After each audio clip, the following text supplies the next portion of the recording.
grandes dificuldades, né, dos grandes desafios, tanto de tecnologia como de transformação digital, como essa hiperconectividade que gera esse cansado, a gente precisa sim a liderança humanizada, ela não pode ser mais uma possibilidade, ela tem que ser uma realidade, porque é ela que vai olhar para esse contexto, né? Aqui dando sequência um pouco e entrando aí na liderança humanizada, né? Eu trago um pouco dessa perspectiva, né? Desse líder-herói, né? Primeiro que, sim, vou contar poucas histórias, mas eu acho que essa é interessante. Assim, quando eu era criança, né? Quando eu era muito criança mesmo, né? A minha grande diversão, né, era... O que eu fazia? Era colocar uma capa no pescoço e sair imitando o Batman e o Zorro. Esses eram meus heróis preferidos. Não lembro de outro. Para falar a verdade, mais para frente, eu coloquei um outro nesse Olimpo aí, que é o Bruce Lee, embora a gente sabe que ele não é um... Mas eu adorava esses três, né? E ele não é... Ele ele é, de fato, ele é o Bruce Lee, né? Embora ele tenha feito os filmes, né? O Batman e o Zorro não, né? Mas o meu ponto, assim, é que demorou um pouco para eu entender... E eu só fui fazer isso, essa reflexão adulto mesmo, né? Do que representava esses super-heróis para mim? Por que não é o Homem-Aranha? Por que não é o Super-Homem, né? Por que não é a Mulher Maravilha, né? Por que não é o Aquaman? Tem vários, né? Hulk, né? Hoje tem uma infinidade aí. Porque esses super-heróis, não dá para dizer que o Batman e o Zorro, eles eram comuns, né? Pessoas comuns, né? Mas eles não tinham superpoderes. O que eles tinham, né, era astúcia, inteligência, mas fundamentalmente um senso de justiça e um olhar coletivo, que esse sim, eu acho que é fundamental quando a gente pensa na liderança humanizada, que é sempre estar conectado com o todo, estar conectado com as pessoas. Então, essa minha provocação, né, do líder-herói, assim, eu tô para dizer, assim, esse livro foi lançado no final de 2024, né? Então tem um ano e pouco. Mas eu já vinha essa reflexão dessa coisa mais heróica, dessa figura que a gente acaba sendo imposta, e a gente acaba comprando. A questão é essa. A gente compra uma imagem de que aquilo é verdadeiro, né? Há uns 15 anos, 10 anos, eu me deparei com essa reflexão, porque de verdade não era a minha linha de pensamento. E eu lembro que entre revistas e livros, tinha um livro que ele trazia a figura, é um livro falando de liderança, que era o executivo abrindo aquilo. Então, assim, isso é muito ruim. E eu não lembro de ninguém ter falado dessa coisa, dessa relação do líder-herói. Mas ontem eu estava olhando o LinkedIn e eu vi uma imagem que a pessoa trazia isso. É uma pessoa que eu conheço, um consultor que eu conheço, então isso me deixou feliz. Mas o que acontece, né, assim, que essa liderança heróica, ela vai trazendo uma série de consequências, né? Então é um pouco delas que a gente precisa estar atento, né? Ela marca uma narrativa de que a liderança é uma jornada solitária. De que o líder, né, que está numa cadeira de liderança, ele é invencível, ele pode tudo, ele sabe tudo, e não sabe, né? Então, para a gente olhar um pouco para as consequências, né? A gente tem que olhar para esse desconforto que é gerado, né? A constante pressão, né, para que a gente seja perfeito, vai gerando uma insegurança, uma ansiedade. A gente vai ficando frustrado, né, porque a gente não consegue dar conta do que a gente precisa fazer. Isso gera uma sensação de fracasso, gera uma sensação de impotência, né?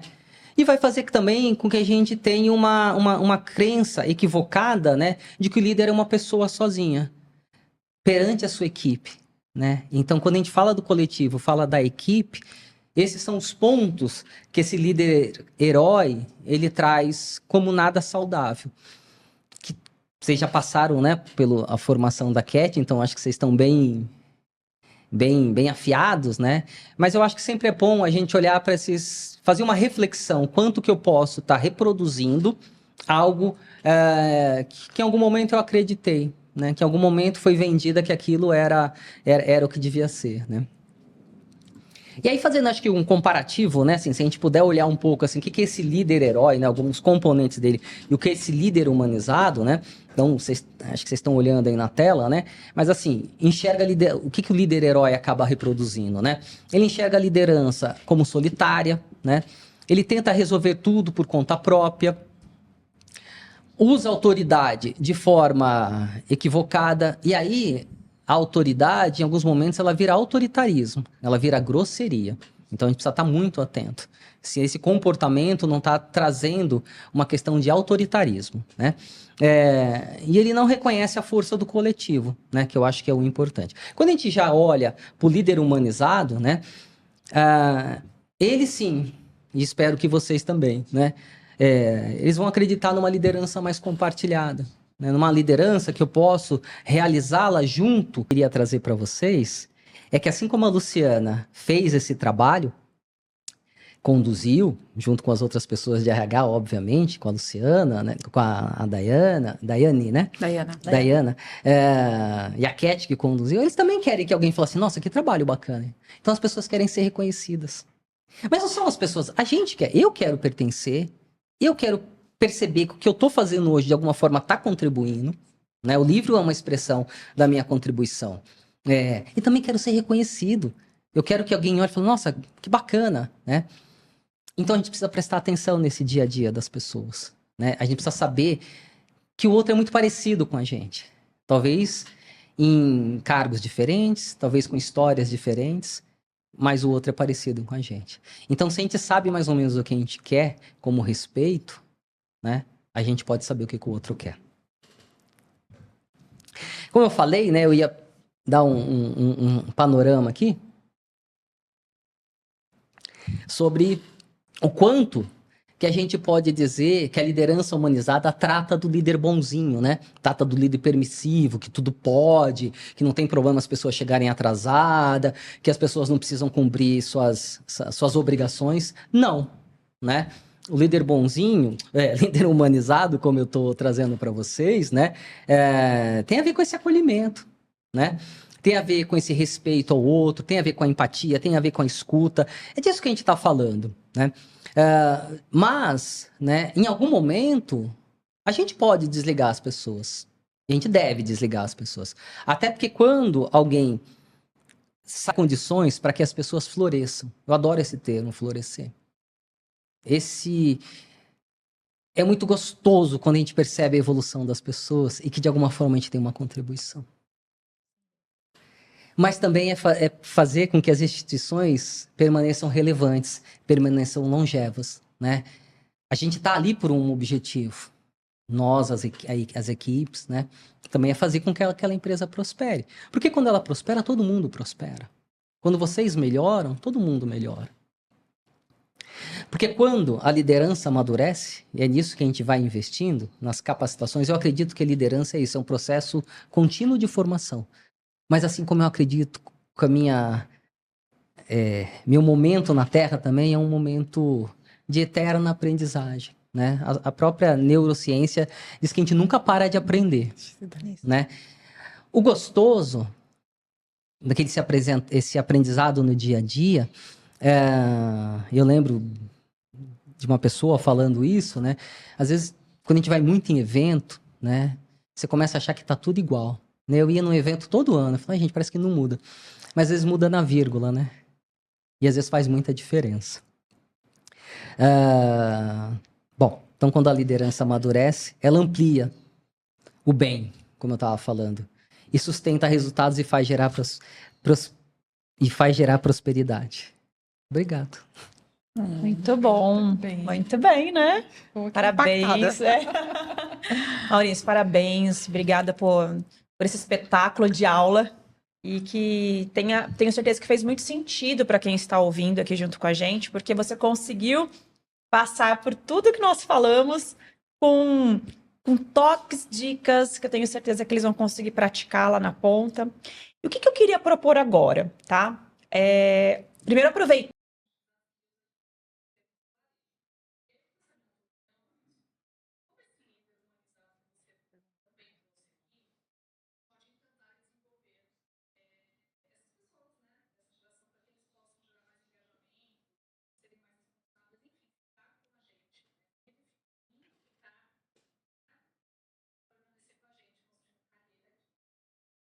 Tá bom.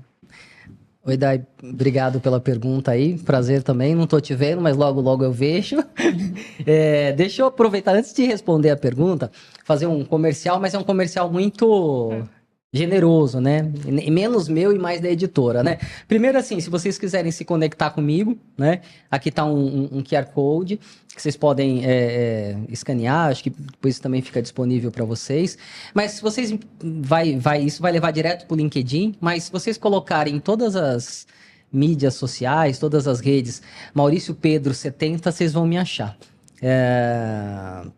E o outro é falar do livro, né? Assim, no sentido de que vocês têm um desconto aí pela editora, só que aí precisa comprar pela editora, como tá aí em tela, né? Que é a editora senacsp.com.br e usar esse código, né?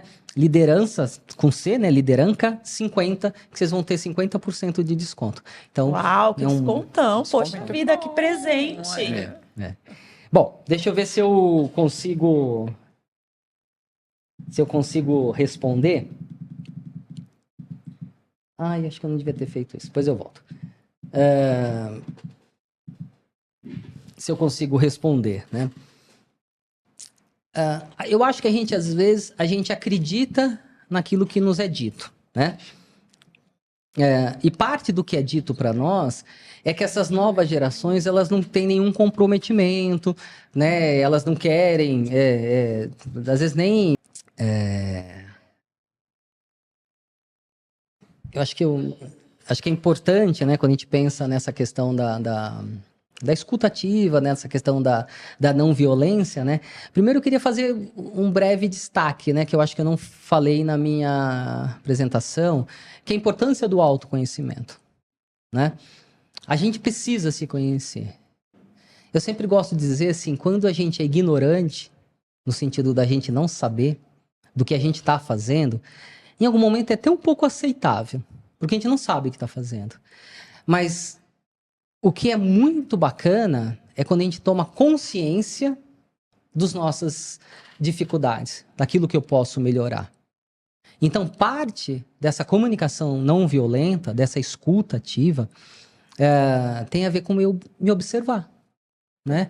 Tem a ver com mergulhar um pouco, de novo, nas minhas crenças, naquilo que eu acredito, nos meus conceitos, preconceitos.